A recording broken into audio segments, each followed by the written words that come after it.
మరో డిఎస్సి 6,000 పోస్టులతో త్వరలో నోటిఫికేషన్, ప్రపంచంలో పోటీ పడేలా విద్యాసంస్థ. సో ఫస్ట్ వీళ్ళు విద్యాసంస్థ గురించి మాట్లాడుతున్నారు. నాకైతే హాస్యాస్పదంగా ఉంది. ఎందుకంటారా, డిఎస్సి అంటే డిఎస్సి మరో డిఎస్సి వేస్తారు. ప్రీవియస్గా ఉన్న డిఎస్సి వాళ్ళని మేము ఇంకా మాకు టైం సరిపోలేదు, మేము చదువుకోవడానికి మాకు టైం ఇవ్వండి అని అంటే వీళ్ళు ఇవ్వలేదు. అందులోని బట్టి విక్రమార్క గారు ఫస్ట్ ప్రీవియస్గా ఎప్పుడంటే ఆయన ఎప్పుడైతే ప్రతిపక్ష పార్టీలో ఉన్నారో అప్పుడు ఆయన ఏం చేశారు అని అంటే మాత్రం, అవును డిఎస్సి వాళ్ళకి ఇట్లా కాదు కదా, డిఎస్సి ఖచ్చితంగా మేము వేయాలి అని చెప్పడము. అది కాకుండా రేవంత్ రెడ్డి గారు ఎవరైతే ఉన్నారో ఆయన ట్వీట్ చేయడం జరిగింది. ఏమని ట్వీట్ చేశారు అని అంటే, ఇది డిఎస్సి కాదు, ఇది దగా డిఎస్సి, మెగా డిఎస్సి కాదు అని చెప్పి బీఆర్ఎస్ వాళ్ళు అధికారంలో ఉన్నప్పుడు, వీళ్ళు ప్రతిపక్షంలో ఉన్నప్పుడు వీళ్ళు ఇలా ట్వీట్ చేసి, నెక్స్ట్ వీళ్ళు అధికారంలోకి వచ్చిన తర్వాత రేవంత్ రెడ్డి వాళ్ళు, అదే కాంగ్రెస్ సర్కార్ ఏదైతే అధికారంలోకి వచ్చిందో ఆ తర్వాత డిఎస్సి వాళ్ళని పట్టించుకోలేదు కదా, కనీసం వాళ్ళని వినలేదు కూడా. ఏంటి అసలు మీ ప్రాబ్లం ఏంటి అనేది, ఒకవేళ విన్నా కూడా మేము నెక్స్ట్ నోటిఫికేషన్స్ రిలీజ్ చేస్తాం, మీరు చదువుకోండి అన్నారు. సో నిన్న టీచర్స్ డే స్పెషల్గా వాళ్ళు ఒక ప్రోగ్రామ్కి అటెండ్ అయ్యి ఆ ప్రోగ్రాంలో వీళ్ళు చెప్పడం జరిగింది. ఏంటిది అని అంటే, ఇంకొక 6,000 పోస్టులు మేము ఇప్పుడు మళ్ళీ రిలీజ్ చేయబోతున్నామని, మళ్ళీ దానికి నెట్ రాసుకోవాల్సి ఉంటుంది, తర్వాత జిఆర్ఎఫ్ ఉంటాయి, ఇలాంటి చాలా ఉంటాయి. అందులో నెట్ అయితే ఖచ్చితంగా రాయాలి, నెట్ రాస్తే క్వాలిఫై అయినట్టే. కానీ లాస్ట్ రాసిన డిఎస్సి వాళ్ళు ఎవరైతే ఉన్నారో అందరూ ఆస్పిరెంట్స్ చాలా అంటే చాలా నిరాశతో ఉన్నారు. కానీ వాళ్ళకి ఇది ఒక హోప్ అని చెప్పుకోవచ్చు. ఎందుకంటే మళ్ళీ ఒక డిఎస్సి వేస్తున్నారు, పర్లేదు ఈ డిఎస్సికి అయినా మంచిగా ప్రిపేర్ అవ్వండి, హ్యాపీగా రాసుకోండి. అండ్ ప్రభుత్వాలను అయితే నమ్మకండి, మీకు ఇది చేస్తాం అది చేస్తాం అని చెప్పడం కాదు, చెప్పే దాంట్లో ఉండదు, చేసే దాంట్లో ఉంటుంది. చెప్పేటోళ్ళు 100 చెప్తారు, కానీ చేసేటోళ్ళనే నమ్మాలి. అది నమ్మడం మన బాధ్యత. కానీ ఎవరు మనకి చేస్తున్నారు ఏంటి, మనకు వాళ్ళు ఖచ్చితంగా చేస్తారు. వాళ్ళు చెప్పేటప్పుడు చాలా చెప్పారు, 1:100 అని చెప్పడము గ్రూప్ 1కి, తర్వాతనేమో నోటిఫికేషన్స్లో పోస్టులు పెంచుతామని చెప్పడము, అండ్ తర్వాత వాళ్ళు చేసింది ఏంటి అని అంటే మాత్రం పోస్ట్ పోన్ చేయడం. గ్రూప్ 2 అండ్ గ్రూప్ 3 ఎగ్జామ్స్ని పోస్ట్ పోన్ చేయడం ఒకటి పాజిటివ్గా చేశారు, మిగతావన్నీ ఏం చేయలేదు. కనీసం వాళ్ళు నిరుద్యోగులు ఎవరైతే ఉన్నారో వాళ్ళు నిరసన వ్యక్తం చేస్తుంటే కూడా టీజీపీఎస్సీ బోర్డు ఎక్కడైతే ఉందో అక్కడ మొత్తం ఒక కంచెలు కట్టేసి మరి వాళ్ళు మొత్తం నిబంధన చేసి ఇక్కడికి రావద్దు, ఎవరు స్ట్రైక్ ఎవరు చేస్తారు అన్నా కూడా ముందస్తుగానే వాళ్ళందరినీ అరెస్ట్ చేయడం కూడా మనం చాలా చూసాం ఇలాంటివి. సో ఇప్పటికైనా సరే కానీ ప్రభుత్వాలను నమ్మడం కాదు, మిమ్మల్ని మీరు నమ్ముకోండి, మీరు మీ కాళ్ళ మీద నుంచో ఎవరైనా సరే కానీ అన్ఎంప్లాయ్మెంట్స్ ఎవరైతే ఉన్నారో ఇప్పుడు డిఎస్సి కోసం అని చెప్పి అయితే అంటున్నారు.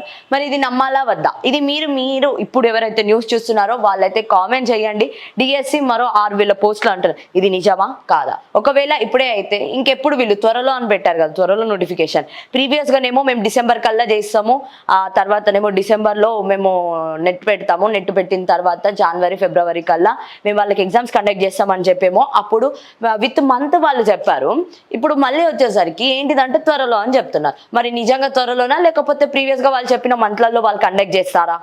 ఎందుకంటే ఇక్కడ ఏంటిదని అంటే డిఎస్సిలో ఆల్మోస్ట్ లేడీసే ఉన్నారు, లేడీస్ చాలా వరకు ప్రిపేర్ అవుతున్నారు, మహిళలే ఎక్కువ ప్రిపేర్ అవుతారు. ఎందుకంటే అది ఒక టీచర్ జాబ్ ఆడ ఉంటే కొంచెం మాకు సేఫ్ ఉంటుంది. అండ్ ఆల్మోస్ట్ ఫ్యామిలీ పరంగా చూసుకున్నా కూడా ఫ్యామిలీలో అందరికి ఎలా అంటే మహిళలు ఇది చేసి సేఫ్గా ఉంటారు, టైంకి వచ్చేస్తారు, హాలిడేస్ ఉంటాయి, ఇలాంటి చాలా బెనిఫిట్స్ అయితే చూసుకుంటారు మరి టీచర్స్ అన్నప్పుడు. అలాంటిది మరి ఇక్కడ డిఎస్సి నోటిఫికేషన్స్లో లాస్ట్ టైం అయితే ఆడవాళ్ళు అయితే చాలా అంటే చాలా కుంగిపోయారు. ఎందుకంటే మేము మొత్తం వర్కింగ్ ఉమెన్ కాదు మేడం, మేము ఇప్పుడు మా పేరెంట్స్ పిల్లలు మాకు మ్యారేజ్ చేసేసారు, మాకు పిల్లలు ఉన్నారు, మేము చిన్న పిల్లల్ని పెట్టుకొని మేము చదువుకుంటున్నాం, ప్రిపేర్ అవుతున్నాం, ఇలా చెప్పిన వాళ్ళు కూడా చాలా మంది ఉన్నారు. మరి ఇలాంటి టైంలలో ఈ సిచ్యువేషన్స్ నుంచి ఇప్పుడు మళ్ళీ వాళ్ళు అవుట్డేటెడ్గా బయటికి వచ్చి మళ్ళీ ఎగ్జామ్ రాయాలి. మరి ఎగ్జామ్ రాయాలి అని అంటే దానికి ముందే ప్రిపేర్ అవ్వాలి. ఈవెన్ డిఎస్సి రాయాలన్నా కూడా ఫస్ట్ వాళ్ళు నెట్ క్రాక్ చేయాలి. మరి నెట్ క్రాక్ చేయాలని అంటే మాత్రం ముందు నుంచే ప్రిపేర్ అవుతూ ఉండాలి. మరి ఫ్యామిలీని పక్కన పెట్టి మేము ఇప్పుడు ప్రిపేర్ అవ్వాల్సి వస్తుంది, మళ్ళీ మాకు ఇంత పెద్ద టైం తీసుకోవాల్సి వస్తుంది అని చెప్పి కూడా చాలా మంది బాధపడుతున్నారు. స్టిల్ ఇప్పటికీ డిఎస్సి స్టూడెంట్స్ ఎవరైతే ఉన్నారో వాళ్ళు రెస్పాండ్ అయితేనే ఉన్నారు, మాకు కాల్స్ చేస్తున్నారు, మా ఛానల్కి కాల్ చేసి మేడం ఏం చేయమంటారు, అసలు డిఎస్సిది కనీసం నెట్ నార్మలైజేషన్ చేయలేదు అని అంటున్నారు. ప్లీజ్ ఇప్పుడైనా సరే ప్రభుత్వం ఎవరైతే ఉన్నారో ప్రభుత్వ అధికారులు అండ్ డిఎస్సి నిర్వాహకులు ఎవరైతే చూస్తున్నారో ఖచ్చితంగా మీరు దానికంటూ ఒక ఆర్డర్ తీసుకోరండి. టెట్ నార్మలైజేషన్ చేయాలి అండ్ తర్వాత టెట్ అయిపోతుంది. టెట్ అయిపోయిన తర్వాత ఏంటి, టెట్కి మళ్ళీ ఎగ్జామ్ కండక్ట్ చేయడానికి, డిఎస్సి ఎగ్జామ్ కండక్ట్ చేయడానికి మినిమం 45 days ఆఫ్ టైం ఇవ్వాలి. మరి టైం ఇస్తున్నారా లేదా అన్ని క్రాస్ చెక్ చేసుకోండి. మీకోసము ఏదో మీరు పెట్టారు కదా, మీరు చెప్పారు కదా అని చెప్పి వెంటనే ఎగ్జామ్స్ కండక్ట్ చేయడం కాదు.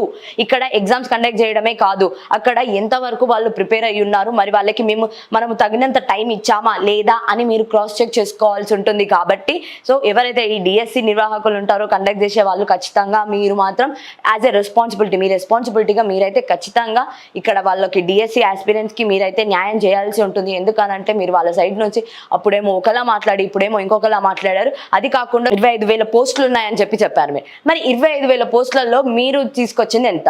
గత ప్రభుత్వం వేసిన మహా అంటే ఒక 10, దానికి మీరు ఒక అదనంగా యాడ్ చేసి ఇంకొక 4,000-5,000 పోస్టులు ఇచ్చుంటారు. మరి మిగతా పోస్టులు అన్నీ ఏంటి, ఏం చేశారు అని కూడా చాలా మందికి డౌట్లు ఉన్నాయి. కొంతమంది అయితే డిఎస్సి పోస్టులు అమ్మేశారు, అందుకే వీళ్ళు ఇప్పటికిప్పుడే ఎగ్జామ్ కండక్ట్ చేయడానికి ఇష్టపడుతున్నారు, మాకు మాత్రం అన్యాయం చేశారు కాంగ్రెస్ ప్రభుత్వం అని చెప్పి డిఎస్సి ఆస్పిరెంట్స్ చాలా మంది చెప్పారు. మరి వాళ్ళు చెప్పిన దాంట్లో కూడా ఒక్కొక్కసారి అవును కదా పాపం వీళ్ళు ఇంత బాధపడుతున్నారు అని మనకు అనిపిస్తుంది. అండ్ నెక్స్ట్ ఏంటిది, వీళ్ళు ఏదో చెప్పారు ప్రపంచంతో పోటీ పడేలా విద్యా సంస్థ. అండ్ ఫస్ట్ ప్రపంచంతో పోటీ పడేలా అన్నారు. అసలు ప్రపంచంలో పోటీ పడేలా ఉందా మన విద్యా సంస్థ? ఎందుకంటే గురుకులాలో ప్రీవియస్గా మనం చూసాం కదా, అన్నం ప్రాపర్గా పెట్టట్లేదు మాకు పురుగులు వస్తున్నాయి అన్నారు. అది విద్యా సంస్థనే. గురుకుల కూడా ఒక విద్యా సంస్థ. మరి ఆ విద్యా సంస్థలో ఎలా ఉంది, టీచర్లు లేరని చెప్పి నిన్నటికి నిన్న IIIT బాసరలో స్టూడెంట్స్ అందరు బయటికి వచ్చి నిరసన వ్యక్తం చేయడం జరిగింది. మరి వాళ్ళు నిరసన వ్యక్తం చేస్తున్నారంటే మీరు అర్థం చేసుకోవచ్చు ఏం జరుగుతుంది అనేది, మరి విద్యా సంస్థ ఎక్కడుంది ఎలా ఉంది అనేది. అండ్ తర్వాత ఫీజు ఏంటిదంటే ఫీజుకి ఒకటంటూ ఒక నిబంధన పెడతా అన్నారు, కానీ అది పెట్టలేకపోయారు. ఈ ఇయర్ కాదు నెక్స్ట్ ఇయర్ నుంచి మేము చేస్తాము అని చెప్పి వీళ్ళు చెప్పారు. మరి ఏంటి ఇక్కడ విద్యా సంస్థ ఎట్టుపోతున్నట్టు? కనీసం పిల్లలకి ప్రాపర్గా ఫుడ్ పెట్టలేకపోతున్నారు, టీచర్స్ కూడా ప్రాపర్గా ఉండట్లేదు, వాళ్ళకి చదువు చెప్పట్లేదు. మరి ఇలాంటప్పుడు ఎలా అంటే ప్రపంచంలో మన విద్యా వ్యవస్థ అనేది ప్రపంచంతో పోటీ పడేలా ఉంటుంది అని చెప్పుకోనడు. మనం ఒకసారి మనమే ఆలోచిద్దాం. రీసెంట్గా జరిగిన చాలా ఇన్సిడెంట్స్ ఉన్నాయి గురుకులాల్లో, మరి అవన్నీ ఏంటి? మరి అది విద్యా సంస్థనే కదా, మరి అది ఎక్కడికి పోతుంది? దాని గురించి రెస్పాండ్ అవుతున్నారా? ఏం చేస్తున్నారు?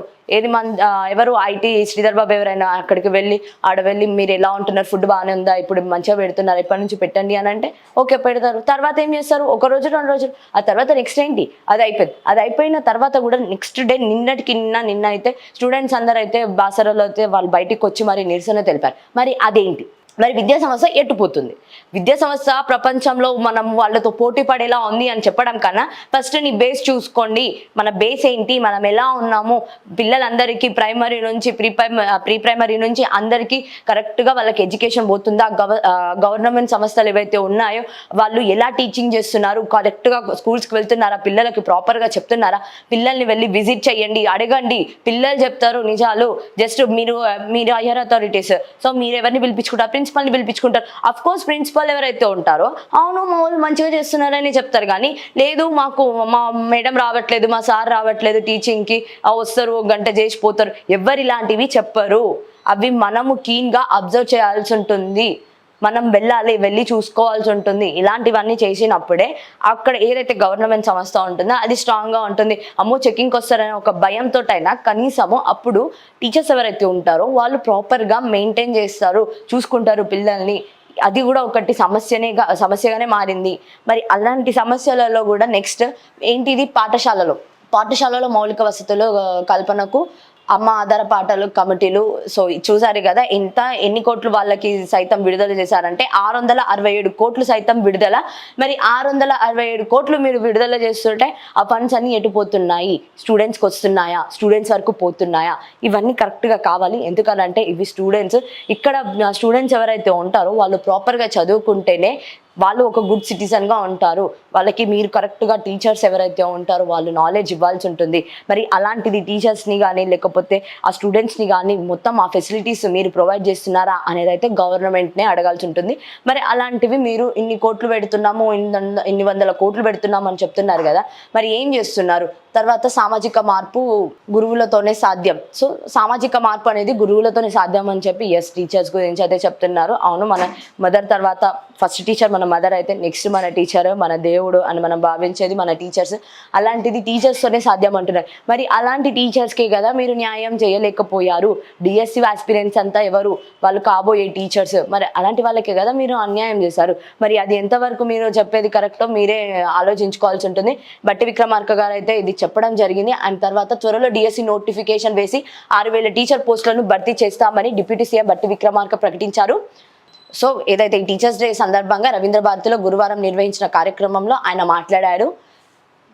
గడిచిన 10 ఏళ్ళలో టీచర్లు బదిలీలు పదోన్నతుల ప్రక్రియ పెండింగ్లో పడింది. దాన్ని గుర్తించి ప్రభుత్వం అతి తక్కువ వ్యవధిలోనే 45,000 మంది బదిలీ చేసి సుమారు 30,000 మందిని పదోన్నతులు కల్పించినట్లు తెలిపారు. తాము అధికారంలోకి వచ్చిన 7 నెలల్లోనే కేవలం 12,000 టీచర్ పోస్టులను ఎంత 7 నెలల్లోనే 7 నెలల కాలంలోనే 12,000 టీచర్ పోస్టులను భర్తీ చేశామని గుర్తు చేశారు. సామాజిక మార్పు గురువులతోనే సాధ్యమని, పిల్లలకు చిన్నప్పటి నుంచే నైతిక విలువలు నేర్పితే భవిష్యత్తులో ప్రయోజకులుగా మారుతారని బట్టి విక్రమార్క గారు స్పష్టం చేశారు. సో మీకు ఇక్కడ కనిపిస్తుంది ఆయన ఏం చెప్తున్నారో, ఎన్ని పాయింట్స్ చెప్పారో. సో ఇక్కడ ఆయన మాట్లాడింది గురువుల గురించి ఉంది, పిల్లల గురించి ఉంది. చిన్నప్పటి నుంచి టీచింగ్, చిన్నప్పుడే పిల్లలకి ఎథిక్స్, మోరల్స్, వాల్యూస్ అనేవి నేర్పిస్తే వాళ్ళు మంచి పౌరులుగా ఉంటారని చెప్పి ఇన్ని చెప్తున్నారు కదా. మరి అలాంటి టీచర్స్కి మీరు మోసం చేసినట్టే కదా. గురువు ఇట్లా సామాజిక మార్పులు కావాలని అంటే గురువు ఉండాలి. మరి ఇలాంటివన్నీ చెప్పినప్పుడు ఫస్ట్ ఆ గురువుకి మీరు న్యాయం చేయండి, ఆ తర్వాత మాత్రం ఇవన్నీ మాట్లాడండి. ఎందుకనంటే ఇవి జస్ట్ ఇప్పుడు నెక్స్ట్ ఎలక్షన్స్ వస్తున్నాయి, లోకల్ బాడీ ఎలక్షన్స్ ఉన్నాయి. లోకల్ బాడీ ఎలక్షన్స్ కోసం కూడా ఇలాంటివన్నీ చేస్తూ ఉంటారు. ఎందుకంటే ఇప్పటికే చాలా వరకు అందరూ ఎలా అంటే అసలు లోకల్ బాడీలో ఎలక్షన్స్ ఉన్నాయి కదా, అప్పుడు చూసుకుందాము కొంతమంది ఆ టైప్లో ఉన్నారు. మరి అలాంటిది ఇప్పుడు వాళ్ళు లోకల్ బాడీ ఎలక్షన్స్ ఉన్నాయి కాబట్టి స్టిల్ మేము చేస్తామని చెప్తారు. ఆ లోకల్ బాడీ ఎలక్షన్స్ టైమ్కి కూడా మళ్ళీ ఉండి ఎలక్షన్ కోడ్ వచ్చింది కదా మళ్ళీ మేము చెయ్యము ఈ టైప్లో ఉంటారు. అంతా ఇదే ఉంటుంది, ఇదే ప్రాసెస్, ఇదే రన్నింగ్లో ఉంటుంది.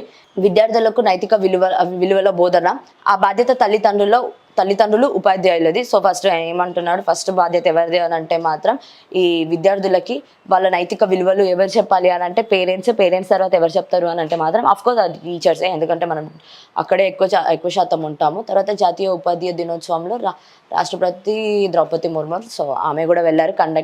తర్వాత